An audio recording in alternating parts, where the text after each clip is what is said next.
네, 안녕하세요. 김현근입니다. 네. 오늘 마이크가 나죠. 네, 소개 잘 해주셨는데요. 사실 소개하고 박수 받을 사람은 제가 아니라 여기 스텝 이 방에 있는 김혜영님, 방금 소개해주신 김혜영님, 작년부터 스텝 열심히 해주고 계시고요. 옆에 있는 강구루님, 올해 처음 뵙는 것 같은데 똑같이 티켓 돈 주고 사고 여기 와가지고 밥도 제때 못 먹고 쉬지도 못하고 심지어 발표도 잘 못 들어요. 그리고 이렇게 세션 진행해주고 계시고요. 저기 뒤에 사라지고 계시는 윤종민님, 네, 사진 찍느라 역시 마찬가지로 계속 돌아다니고 계시고 이분들한테 박수를 드려야 될 것 같아요.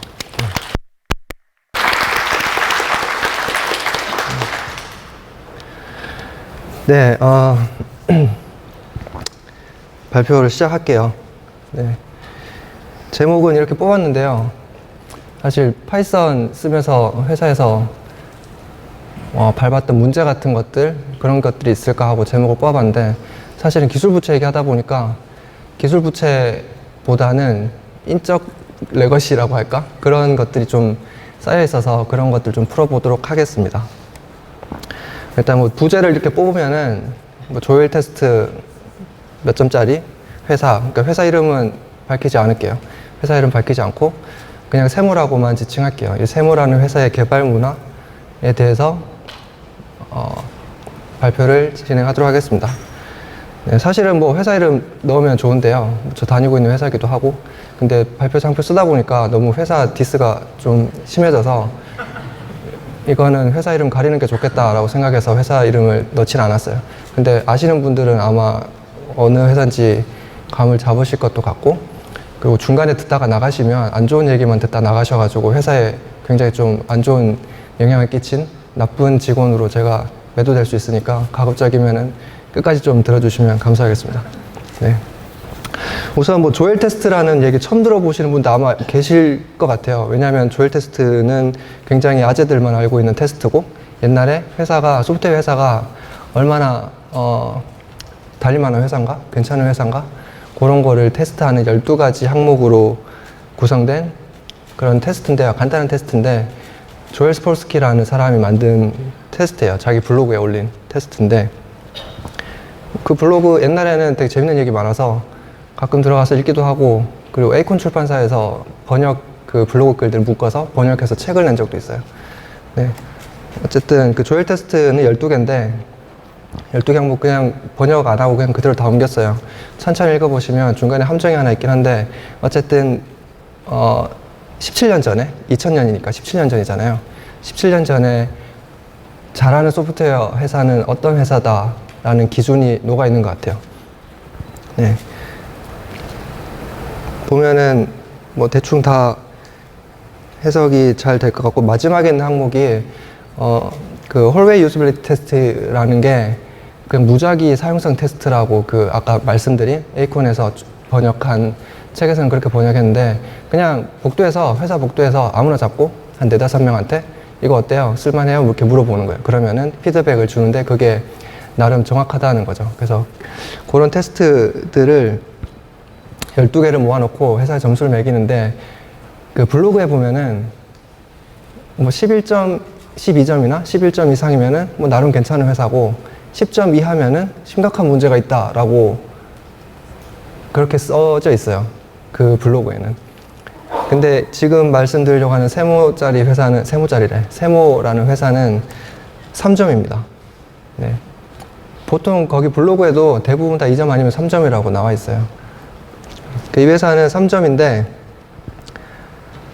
뭐 각 스코어 이제 획득한 테스트가 어떤 게 있는지 보면은 뭐 소스 컨트롤 쓰고 있냐. 요즘에 소스 컨트롤 안 쓰는 회사가 없죠. 네, 아직도 안 쓰는 회사가 있다면은 굉장히 좀 놀라운 일이고요. 소스 컨트롤 다 쓰고 있고, 그 다음에 버그DB, 옛날에 뭐 버그질러라든가 그런 것들. 요즘은 GitHub 쓰면은 GitHub 이슈를 쓰거나 뭐 지라를 쓰거나, 아니면 뭐 레드마인, 트랙, 뭐 더 올라가면 뭐 멘티스 뭐 이런 것도 있고 다양한 것들이 있는데, 어쨌든 버그DB 요거 2개를 저희는 쓰고 있고, 그리고 하나는 빌드를 한 번만에 만들 수 있느냐라는 항목이 있어요. 그러니까 한 번 빌드를 만드는 과정이 잘 자동화가 돼서 한 번에 만들 수 있느냐 항목이 있는데, 여기에 이 세모 회사 1점을 주기 약간 애매해서 0.5 정도 줬고요. 그리고 채용을 할 때 코딩 인터뷰를 보느냐라는 항목도 있는데 거기도 약간 애매해서 모든 지원자에게 다 코딩 인터뷰를 하진 않거든요. 그리고 문제가 저희가 문제셋이 있는 것도 아니고 그래서 이것도 0.5 해서 3점 정도 되는 회사입니다. 네. 그래서 3점 정도 되는 회사의 무슨 그 개발 문화랄까 기술적인 회고랄까 이게 무슨 소용이겠나 싶은데 사실 대부분 다 비슷비슷할 것 같아요. 나중에 링크 찾아가서 조엘 테스트 처음 보시는 분은 우리 몇 점인지 한번 해보시면 대부분 다 비슷할 것 같고 아마 여러분들 가지고 있는 아니면 느끼고 있는 그런 문제를 저희들도 가지고 있고 어떻게 풀어갔는지를 좀 설명드리려고 설명드리겠습니다.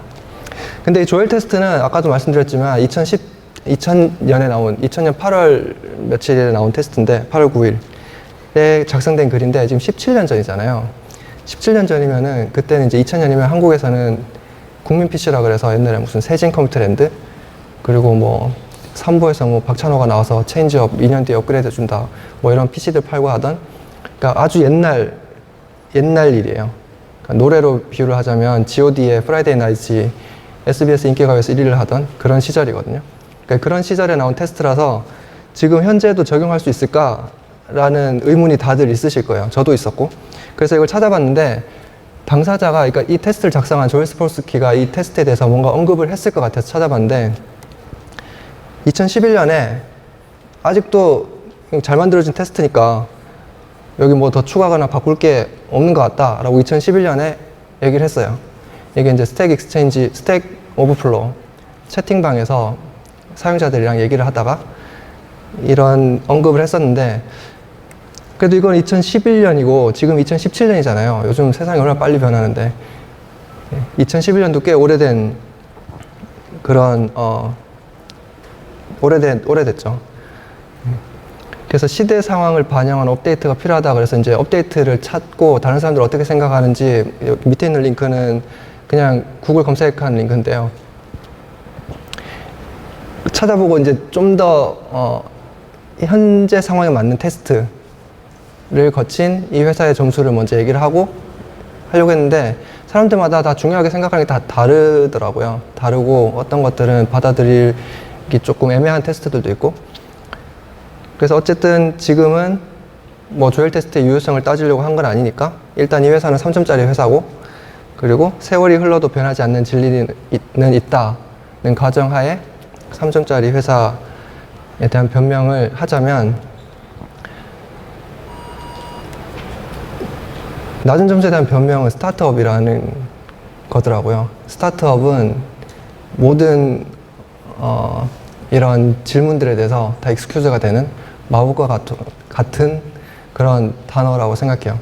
빨리 성장해야 되고 리소스도 없고 그래서 조엘 테스트가 점수가 낮을 수도 있고 퀄리티가 낮을 수도 있고 그런 것들이죠.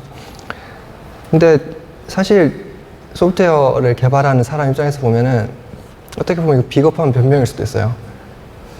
비겁한 변명일 수도 있지만 그래도 강조하고 싶은 거는 스타트업이 기술 부채 없이 가는 거는 건강하지 않다고 생각합니다.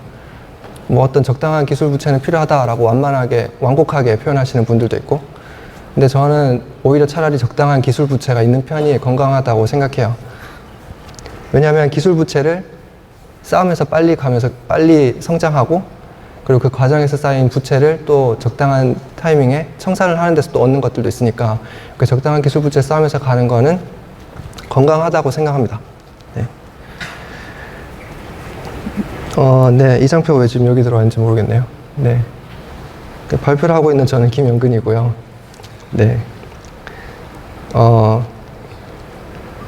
네, 뭐 이런 사람입니다. 네, 이런 사람이고, 지금 얘기하려고 하는 회사에 여전히 직원이고요. 사실 이거 발표 프로포즈를 낼 때는 회사 그만둘 생각이었어요. 네. 그래서 작년 파이콘 오셨던 분들 기억하실지 모르겠는데, 그때도 저희 회사 다니던 중에 발표 프로포즈를 내고, 발표를 하는 날은 회사를 그만둔 상태가 된 분이 한 분 있거든요. 그래서 그분도 발표 프로포즈를 낼 때, 아, 이거 회사 이거 이름 너무 노출되면은 발표할 때 리젝트 될까요? 뭐 이런 얘기를 했던 기억이 나는데, 아, 그때 가서 어떻게 될지 모르니까 빼고 갑시다 뭐 했다가 정말로 그게 맞아 떨어져서 네, 발표를 잘 스무스하게 했던 기억이 있는데, 어쨌든 저는 발표를 내는 시점에는 그만둘 생각이었다가 지금 아직 다니고 있어서 굉장히 지금 이 뒤에 있는 강력한 디스들을 어떻게 포장할지 좀 걱정이 되긴 하는데요. 어쨌든 이 회사에 대해서 좀 더 얘기를 할게요. 이 회사는 파이썬을 사용하는 회사로 꽤 알려져 있는 회사예요. 파이썬을 잘 쓴다고는 못하겠고요. 파이썬을 쓰는 회사라고 하면은 사람들이 떠올리는 회사 중에 하나고, 원래는 교육용 모바일 어플리케이션을 만들던 회사였어요. 뭐 한두 개 만드는 게 아니라 진짜 엄청 많이, 여러분 상상을 초월할 만큼 많이 만드는 회사였고요. 한때는 600개까지 유지한 적이 있었고, 지금은 많이 줄였는데, 원래는 앱을 개발하던 회사였고, 앱을 개발하다가 각종 API 서버들이 필요하게 됐어요. 그 앱이랑 통신하기 위한 API 서버들, 그런 게 필요해졌는데, 초기 개발 멤버들은 대부분 다 메인 스킬이 C++이고, 그리고 PHP를 알고 있는 분들 간혹 계셨고, 처음에 PHP로 이제 개발을 했죠. PHP로 개발을 했는데, 뭐랄까, 좀 있어 보이는 걸 쓰고 싶었던 욕심이 있었다고 생각해요. 왜냐하면 그때 계셨던 개발자 한 분은 굉장한 힙스터라서, 그러니까 좀 남들과 다른 거? 그런 것들 써보고 싶은 욕심이 있어서 찾다 보니까 파이썬이 배우기도 쉽다 그러고, 그리고 빠르게 편하게 개발할 수 있을 것 같고, 그래서 다들 공통어원으로 쓰기 적당하다. 그래서 파이썬을 무턱대고 선택한 다음에 이제 이런 것들을 막 개발을 하기 시작했습니다. 그래서 그 결과 현재 지금 저희 GitHub 엔터프라이즈 쓰고 있는데, 여기에 레파지토리에서 제일 많이 차지하고 있는 게 파이썬이죠. 저희 이게 밑에 있는 것들이 이제 다 언어인데, 파이썬이 제일 많고요. 그 다음 C++이고, 그 다음 자바랑 자바스크립트. 자바는 뭐 안드로이드 때문에 이렇게 들어가 있겠죠. 네. 뭐 이런 순서로 돼 있고, 루비가 저 끝에 하나 걸려있네요. 네.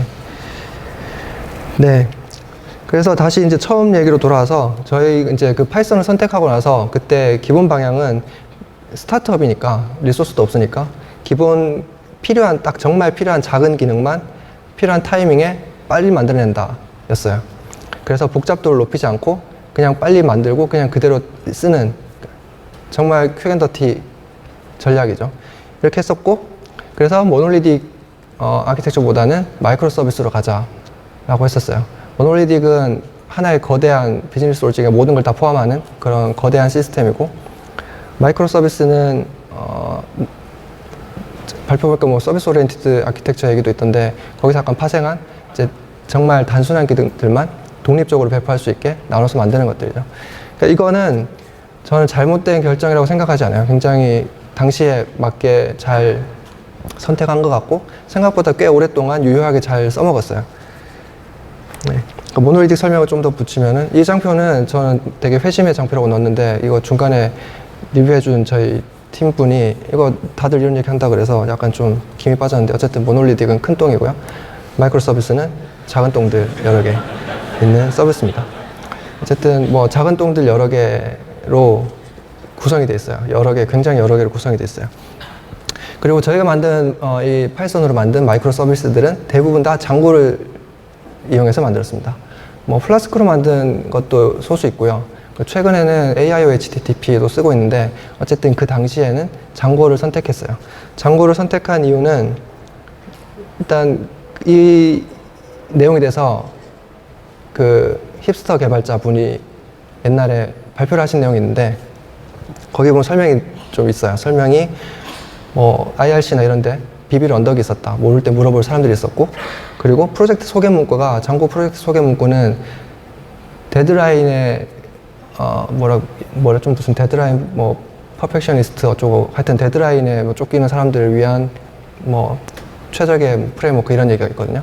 그래서 우리는 데드라인이 겁나 중요하니까 장고 설명도 마음에 들고, 그리고 플라스크나 뭐 이런 것들로 만들게 되면 어드민이 필연적으로 필요한데, 어드민을 또 직접 또 만들어야 되잖아요. 장고만큼 편하지가 않잖아요. 그래서 장고를 선택했었어요. 네. 그리고 회사는 계속 성장을 했죠. 갑자기 급격하게 성장했다기보다 천천히 은근히 계속 성장했어요. 그래서 기술 부채가 쌓이는지 몰랐어요. 이게 갑자기 성장하면은 알게 될 것 같거든요. 갑자기 성장하면 뭔가 발목을 확 잡으니까 알 것 같은데, 은근히 성장해서 잘 몰랐어요. 그래서 회사가 어떻게 성장했는지를 보여주는 지표로 직원 수를 보면, 이게 지금 잘 보이시나요? 빨간색이 전체 직원 증가하는 그래프고요. 밑에 파란색이 개발자가 증가하는 그래프거든요. 저는 이제 이거를 데이터를 받은 다음에 이게 차트를 딱 그려보고 나서 잘못 그린 줄 알았어요. 너무 바닥에 붙어 있잖아요. 그래서 뭐야, 잘못 그렸나? 데이터를 잘못 받았나? 하고 봤는데 올라가긴 올라갔어요. 올라가긴 올라갔고 개발자가 늘긴 늘었습니다. 늘긴 늘었는데 회사의 다른 부분이 성장하는 것에 비해서 너무 성장이 더뎠죠. 네. 네, 암울하죠. 아마 비슷한 처진 분들 계실 것 같아요. 개발자 구하기 요즘 너무 힘드니까. 네. 그래서 이런 상황이라서 이제 지금은 사장님인데 그때는 그 힙스타 개발자분은 하루 종일 트위터를 수시로 보면서 개발자들 헌팅을 하기 시작했고 그렇게 해서 이제 구인에 성공한 케이스도 있었어요. 그리고 커뮤니티 모임 나가서 발표도 되게 많이 하고 우리 파이썬 이렇게 쓰고 있어요. 그런 얘기들도 많이 하고 그리고 뭐 휴가도 무제한이에요. 그리고 남자 사람 구함이라는 포스터 만들어서 저희가 성비가 그때는 여직원이 더 많았거든요. 아마 지금도 많은지 모르겠어요. 근데 뭐 그때는 뭐 이런 남자 사람 구함 뭐 이런 거 이런 멘트 사실 아무 생각 없이 썼을 텐데 지금 이거 다시 넣다 보니까 되게 부끄럽더라고요. 이런 채용 공고를 했다는 게 요즘 굉장히 그렇잖아요. 네. 근데 그때는 저희가 너무 좀 인식이 부족했던 것 같고 지금 보니까 좀 부끄럽긴 한데 어쨌든 그때는 되게 좀 절박했었죠. 회사는 성장하는데 개발자가 없으니까. 네, 그래서 개발자는 안 구해지고 어쨌든 처음 기조대로 계속 그냥 일단 막 만들어냈어요. 그냥 계속 만들어냈고 그리고 요즘 뭐 어떤 회사들은 하나의 큰 레파지토리 안에 다 집어넣잖아요. 근데 저희는 이걸 다 자기 하나씩 다 집어넣고 있었거든요. 그래서 저장소가 거의 170개, 지금 이거 그 사이 조금 늘어서 지금 170개 넘을 거예요. 그러니까 회사에서 보고 있는 저장소가 170개 정도 됩니다. 실제로는 이것보다 더 많았을 텐데 저희가 옛날에 아마 회사 되게 초기 때는 서버 버전을 썼고 저는 그때 없었고 깃랩으로 이제 갈아탔는데 깃랩에 있던 프로젝트를 GitHub 엔터프라이즈로 옮기면서 안 쓰는 그러니까 정리된 프로젝트들 다 정리를 하고 옮긴 게 지금 170개 정도 되는 상태죠. 네. 그러니까 개발자는 없는데 프로젝트만 겁나 많은 거예요. 그러면 당연히 필연적으로 한 사람이 봐야 되는 프로젝트 수가 많겠죠. 그래서 그것도 그려봤어요. 근데 이거 뭐 자칫하면은 누가 일 많이 하고 누가 일 덜 한다 라고 보여줄 수 있어서 이름은 대충 그 미국 대통령 이름으로 대충 치환을 했는데 네. 그래서 뭐 카터랑 루즈벨트가 보고 있는 레파지토리가 거의 60개 육박하죠. 한 사람이 60개 프로젝트를 하고 있다는 거예요. 물론 이게 과거의 기여 내역도 있으니까 이게 지금까지 다 60개를 보고 있다는 건 아니지만 그 프로젝트에 이슈가 생겼을 때 제일 먼저 찾아갈 사람은 이 사람들이겠죠. 그 사람은 60개의 프로젝트에 대해서 불려다니게 되겠죠. 그리고 이게 근속연수에 비례하는 것도 아니에요. 그러니까 오래 있었던 사람이 지금 많이 보고 있다도 아니고요. 최근에 입사한 사람이 적게 보고 있다도 아니고요. 사실 지금 여기서 제일 압도적으로 높은 두 사람들은 입사 차이가 엄청 많이 납니다. 한 분은 최근에 입사하신 분이고 한 분은 꽤 오래되신 분이죠. 그리고 끝에 있는 분도 최근에 입사하신 분이 아니고요. 계속 오랫동안 계셨던 분이에요. 그러니까 어떤 사람은 작은 프로젝트만 계속 집중해서 하는 사람이 지금 여기 보이는 걸로는 한 명 정도 있는 거고요. 나머지들은 이 어마어마한 프로젝트를 계속 하고 있는 거죠. 지금 다 개발자분들이니까 이게 얼마나 말이 안 되는 숫자인지 잘 아실 것 같아요. 그래서 이렇게 일이 많아지니까 옆 사람이 뭐 하는지 관심이 없어요. 왜냐하면 관심을 둘 수가 없어요. 회사에 가면은 전 처음 출근했을 때 좀 당황했던 게 여기는 인사를 안 하더라고요. 아침에 막 출근하면은 막 인사하잖아요. 안녕하세요 하고 퇴근할 때도 인사하고 인사도 안 하고 일하는 중에 서로 말도 안 하고 옆 사람 같은 팀이라고 묶어놨는데 무슨 일을 하는지도 모르고 그렇게 대화가 안 되고 자기가 하고 있는 일에 치여서 일만 하고 있으니까 처음에 최초 설계 의도가 전달되지 않은 채로 유지보수를 하고 있었어요. 대표적으로 마이크로 서비스 나누고 그러면 마이크로 서비스들은 서로 직교성을 가져야 되잖아요. 근데 그렇지 않고 서로 이제 막 얽히기 시작한 거죠. 다른 서비스에 있는 모델을 가져다가 쓰고 그런 일들이 막 비일비재하게 일어나면서 도무지 손댈 수 없는 상태가 된 거였어요. 근데 저는 이제 처음 입사하고 나름 그래도 파이썬 소프트웨어 파운데이션에서 뭔가 파이썬 3를 막 써야 된다고 막 얘기를 하고 다녔는데 회사에 갔는데 다 파이썬 2라서 파이썬 3를 쓰자고 얘기를 했는데 되게 쉽게 얘기했거든요. 파이썬 3로 바꾸는 게 그렇게 사실 해보신 분들은 아시겠지만 그렇게 힘든 일은 아니잖아요, 사실. 근데 이게 프로젝트가 너무 많으니까 하나만 업데이트해서 끝나는 게 아닌 거죠. 그래서 여전히 저희 레퍼지토리에는 파이썬 2 프로젝트가 훨씬 더 많고요. 그래서 볼 때마다 항상 이런 기분을 느끼고 있습니다. 사실 기술은 잘못 안 해요. 잘못은 다 사람들이 하는 거죠. 그래서 기술 부채라고 하는데 사실 저는 기술 부채라기보다 그냥 인적 부채라고 생각하고요. 코드는 어차피 늙어요. 어차피 늙고 옛날처럼 코드 하나 짜놓고 10년 만년 유지보수하면서 쓸 수 있는 시대가 아니에요. 적당히 잘 버틸 만큼 버티다가 타이밍 되면 새로 작성하는 것도 방법이라고 생각합니다. 이건 뭐 의견 좀 분분할 수 있겠지만 저희 회사 같은 경우에는 유효한 전략이라고 생각을 해요. 그렇게 안 하고 그냥 레거시 코드를 계속 유지보수하면서 새로운 기능들을 추가하다 보면 언젠가 코드가 이런 모양이 될 수도 있겠죠. 레거시 코드에 새로운 요구사항을 계속 반영하다 보면 처음 의도와는 전혀 상관없는 이상한 뭔가 이런 이상한 것들이 나타날 수도 있겠죠. 그래서 저희가 해결하려고 이제 고민을 했을 때 제일 처음 떠오른 거는 이거 노래 가사인데요. 그냥 빡세게 일하는 거였어요. 빡세게 더 많이 하면은 잘 되지 않을까? 근데 빡세게 일해서 되지 않더라고요. 이미 빡세게 하고 있었고, 이미 빠르게 하고 있었고, 이미 더 좋은 방법 찾아서 다 잘 하고 있었고, 이미 우리는 그런 업무 로드에 내성이 생겨서 충분히 강한 상태였어요. 그러니까 더 이상 어떻게 여기서 더 쥐어짜낼 수가 없었어요. 마른 수건을 쥐어짜면 절대 물이 안 나옵니다. 마른 수건을 짜도 물이 나온다고 하는 사람 있으면 사기꾼이니까 그 사람이랑 친하게 지내지 마세요. 네. 그래서 핵심이 뭐였냐면은 일단 협업이었어요. 그러니까 하나하나 거슬러 가다 보니까 이게 모든 뭐 기술적으로 잘못된 선택을 한다던가 아니면 새로운 뭐 필요 없는 프로젝트를 한다던가 리소스가 낭비된다던가 하는 것들이 다 따지고 보면 협업을 하지 않았기 때문이었다고 생각했어요. 다들 혼자서 일을 하고 있고 옆 사람은 무슨 일을 하는지도 모르고 내 일만 하고 있으니까. 그래서 혼자 개발하면은 어느 정도 뭐 존잘러들은 혼자 개발하는 게 훨씬 빠르겠죠. 다른 사람들이랑 같이 하는 것보다. 근데 장기적으로 보면 이게 절대 좋을 수 없습니다. 그 사람이 회사에 천년만년 있는 거 아니잖아요. 뭐 회사에서 나갈 수 없는 사람들이라 하면 뭐 회사가 망할 때까지 절대 퇴사를 할 수 없는 뭐 대표라든가 뭐 그런 사람들이 아닌 이상 사람들은 항상 오고 가요. 사람들은 항상 오고 가는데 어떤 사람이 혼자 개발한 거를 퇴사 시점이 돼서 인수인계를 하면 그게 잘 되는 경우 드물잖아요. 드물다기보다는 거의 없다고 봐도 무방할 것 같아요. 저도 회사 사회생활 거의 한 20년 가까이 하고 있는데 인수인계를 해서 그 프로젝트, 인계받은 프로젝트에서 문제가 생겼을 때 바로 대응할 수 있었던 경우가 단 한 번도 없어요. 그런 경우를 본 적이 단 한 번도 없습니다. 그래서 장기적으로 보면 항상 일은 2명 이상 히스토리를 다 알고 있는 사람이 있어야 돼요. 그렇게 하려면은 일단 기록이 제일 중요하고요.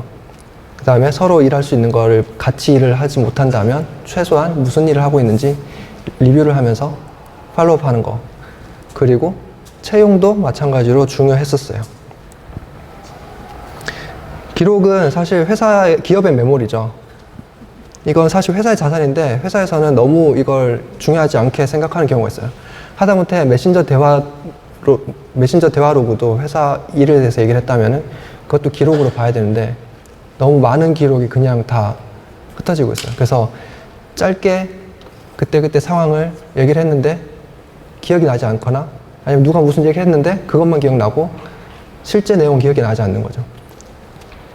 그리고 기록은 여러 가지 다른 일을 하다가 이제 새로운 이슈를 봐야 될 때 이걸 빠르게 팔로우업 할 수 있는 유일한 수단입니다. 거의 유일한 수단입니다. 그때 가서 담당자한테 가서 그걸 물어볼 수가 없어요. 그 사람도 바쁘니까요. 그리고 또 역시 기록은 내가 기억하려고 하는 게 아니라 다른 사람들이 더 이해를 잘하고 내 시간을 뺏지 않게 나한테 와서 물어보고 내 시간을 뺏지 않게 하기 위한 방법이죠. 뭐 장애 기록 같은 경우도 장애 뭐 경위서 같은 거 쓰잖아요. 보면 누가 뻘짓을 해가지고 TV가 죽어서 장애가 났고 손실이 얼마나 났고 다음부터는 이지 않겠습니다. 뭐 이런 식으로 쓰는데 장애 기록도 저희는 계속 다 공개적으로 기록하는데요. 이거는 블레임이 아니라 같은 장애가 났을 때, 부끄러운 얘기지만 장애가 났을 때 그걸 바로 고칠 수가 없어요. 그냥 땜빵하고 지나가는 경우가 있어요. 그러면은 그 문제는 또 생기겠죠.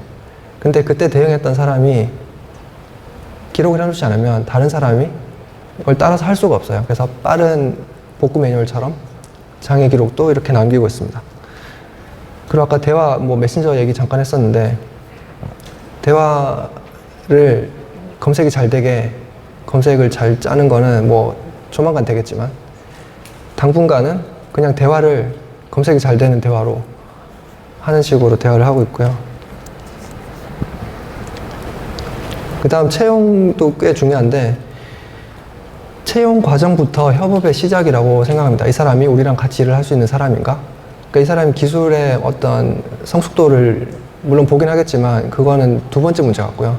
이 사람이 우리랑 같이 협업을 할 수 있는가?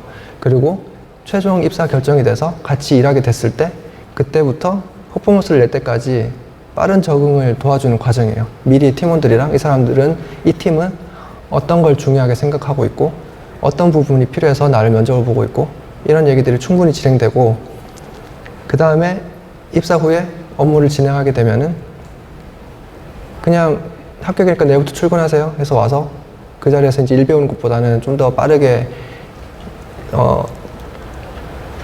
적응할 수 있겠죠.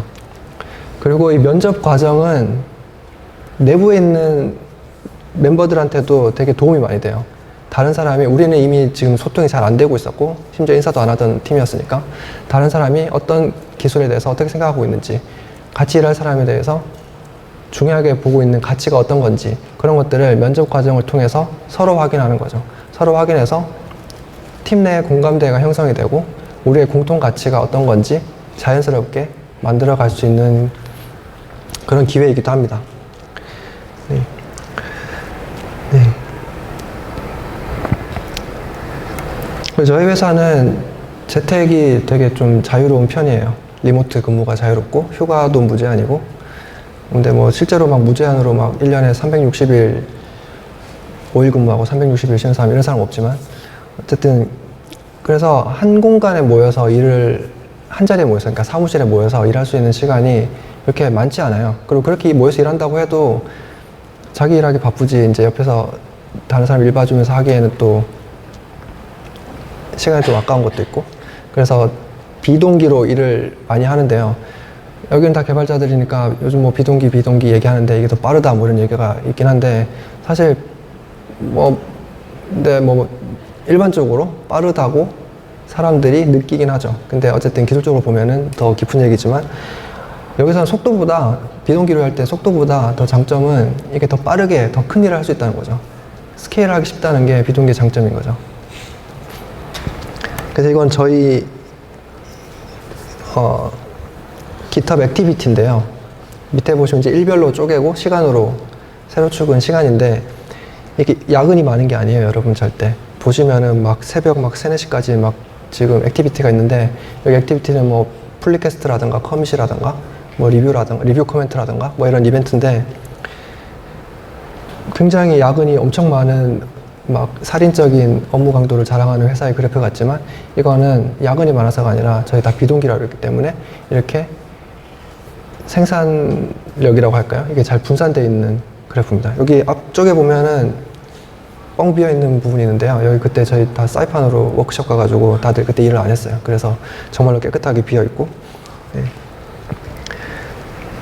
네.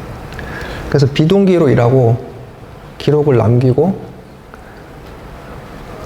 그리고 채용 과정에서도 서로 어떤 게 중요한지 공감대를 만들어가면서 일을 하다 보니까, 요거는 이제 최근 2달 정도 마찬가지로 액티비티 그래프인데요. 그러니까 커밋이라던가 이런 것들 하루에 100개 내외 정도 생기다가 지금 점점점 이렇게 올라가고 있어요. 지금 최근에는 하루 GitHub 액티비티가 300개를 초과했는데요. 그러니까 첫 2달 전보다 거의 3배 정도 올라갔죠. 이게 다른 사람 시간 뺏지 않고 서로 싱크 맞추느라 서로 시간 낭비하지 않고 기록을 남기면서 그렇게 일을 진행했을 때 저희 팀의 퍼포먼스가 이렇게 늘었던 것 같아요. 근데 이거는 사실 업무 양의 문제인 것 같고요. 지금 제가 말씀드린 거는 사실 기술적으로 퀄리티가 좋아졌는가 라고 하면은 그건 아직 좀 물음표입니다. 그거는 계속 꾸준히 노력하고 있고 다들 같은 가치를 공유하고 있어서 곧 극복될 거라고 생각해요. 다만 개발자는 좀 더 있어야겠죠. 개발자가 계속 이 상태면은 저희 CTO님이 말씀하셨던 것처럼 개발력의 한계가 곧 사업의 한계거든요. 그럼 사업을 더 늘리지도 못하고 저희 회사는 가뜩이나 하고 있는 일도 많은데 여기저기서 발목을 잡게 되겠죠. 네. 네, 회사가 사실 아까 레포지터리 개수랑 개발자 숫자만 보면 정말 오기 싫은 회사일 거예요. 저라도 저 이거 알았으면은 여기 안 왔을 것 같은데 근데 너무 회사 욕만 한 것 같아서 아까 저기 앉아서 이거 어떻게 하지? 어떻게 하면 좀 더 잘 포장할까? 고민을 계속 하다가 그 기영도 시인의 질투는 나의 힘이라는 시가 있어요. 요거 뭐 시가 이게 뭐 다 읽어보실 필요는 없고 제일 밑에 두 줄만 보시면 되는데 그러니까 미친 듯이 사랑을 찾아 헤쓰나 한 번도 스스로 사랑하지 않았다 뭐 이런 얘기가 있어요. 저는 이 시가 생각나면서 네 이런 기분들이 들었어요. 그러니까 사실 개발 문화라던가 아니면 무슨 기술 부처라던가 아까 밖에 어떤 회사, 예, 어떤 회사에서 기술 부처 엄청 나눠주던데 네 그런 것들이 사실 불평하기는 쉽거든요. 저도 계속 불평을 해왔고 지금까지 거의 20년 가까이 이 회사는 뭐 이것도 안 돼 있어 여기는 왜 이걸 안 고치지 뭐 이런 불평을 계속 해왔는데 근데 한 번도 개선하려고 했던 적은 없는 것 같아요. 그냥 개선하기보다 회사로 옮겼지 네, 회사 옮기는 게 쉽잖아요 사실 개선하는 것보다 그랬지 개선하려고 한 적이 없었더라고요. 네 그래서 이상적인 개발 문화를 꿈꿨는데 한 번도 직접 해보려고 고치려고 한 적은 없어서 최근에는 많이 네, 안팎으로 노력하고 있고요. 이런 문제 그리고 아니면 지금 여기서는 다 말씀 못 드렸는데 저희가 쓰고 있는 기술 스택도 굉장히 넓어요. 그래서 이런 기술 스택에서 선택하게 된 뭐 배경이라던가 이런 것들에 대해서 업계에 있는 다른 분들이랑 아마 파이썬 쓰시는 분들 많을 테니까 현업에서 OST 방 많잖아요. 오늘은 이게 마지막 세션이라서 길게 얘기 못 할 것 같고 내일쯤에 OST를 하나 팔려고 해요. 그래서 지금 오늘 이 발표처럼 그냥 뭐랄까요 넋두리 같은 얘기가 아니라 실질적인 얘기들을 좀 많이 모여서 했으면 좋겠고요. 파이콘의 장점은 일반적인 다른 컨퍼런스랑 다르게 발표에서는 키워드 정도만 던지고 OST나 아니면 뭐 밖에서 그냥 오가면서 오늘 아침에 그 박현우님 키노트에서도 얘기했던 것처럼 오가면서 나누는 정보의 양이 더 많다고 생각하거든요. 그래서 저는 지금 이 회사, 이 세모 회사에 있었던 일들을 키워드를 던졌고 내일쯤 OST에서 다른 분들이랑 많이 모여서 다른 회사는 얼마나 막장인지 누가 막장인지를 더 네, 겨뤄보는 자리가 있었으면 좋겠습니다. 네, 저 발표는 일단 뭐 여기까지고요. 질문을 받아도 되나요? 네, 받아도 된다고 합니다. 네. 근데 보통 질문 잘 안 하시던데 하시면은 네. 네. 박수. 와, 멋집니다. 이렇게 첫 질문하는 사람들 박수 쳐줘야 돼요. 그래야 그 다음 사람들 질문하기 편하거든요. 지금 저희 회사도 아까 말씀하셨던 막장인 상황이랑 비슷한데요.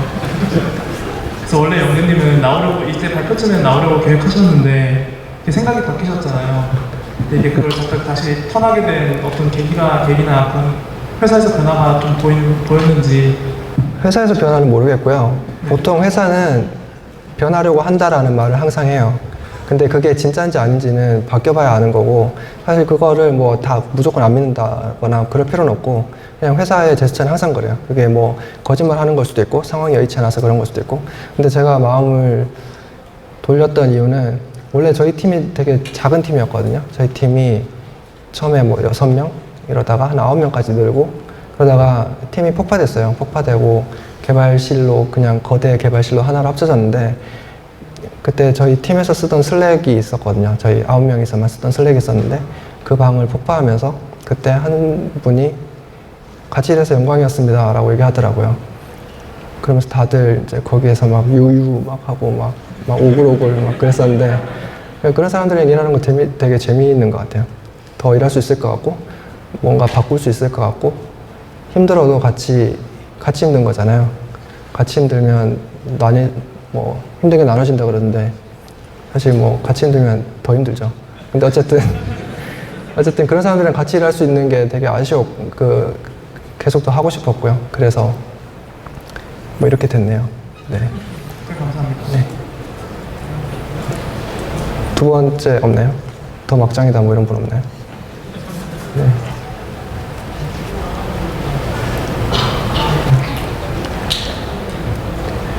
그러면 네, 시간이 남았으니까 제가 재밌는 얘기 하나 해드릴게요. 네, 지금 중간에 나가신 분들이 있는데 그 중에 한 분은 저희 CTO님이셨거든요. 네. 그래서 얘기를 하나 해드리겠습니다. 아까 옆 사람들이 무슨 일을 하는지도 모르고 뭐 관심이 없고 막 그런 얘기 아까 잠깐 말씀드렸잖아요. 저희가 옛날 레거시, 그러니까 온프렘, 그러니까 클라우드 말고요. 실제 물리 IDC에 있는 물리 서버에 돌고 있는 DB가 있어요. DB가 MySQL인데 이제 리플리케이션 2개가 걸려 있어요. 마스터가 하나 있고 슬레이브가 2개 있는데 언젠가 한번 장애가 나서 그 슬레이브가 꺼졌던 적이 있거든요. 그게 아마 제가 입사한 직후쯤 됐던 것 같아요. 그게 꺼졌는데 그때 막 소란스러웠던 기억이 있어요. 근데 이 기억은 이제 지금 말씀드리려고 하는 사례 때문에 알게 된 거지만 그리고 그게 이제 3번이었거든요. 그러니까 호스트 이름이 네. 스티어님 없는 거 다시 한번 확인하고 파인애플 1, 2, 3인데 3번이 이제 슬레이브가 이제 셧다운 됐다가 다시 켜진 거죠. 켜졌고 그런 일이 있었고 그리고 또 한 1년쯤 지나서 2번이 셧다운이 됐어요. 슬레이브가. 그 다시 이제 또 켜서 복구를 했고 그래서 이제 그때 뭐 무슨 얘기를 했냐면은 이제 다음은 마스터 차례다. 데뷔해야 된다.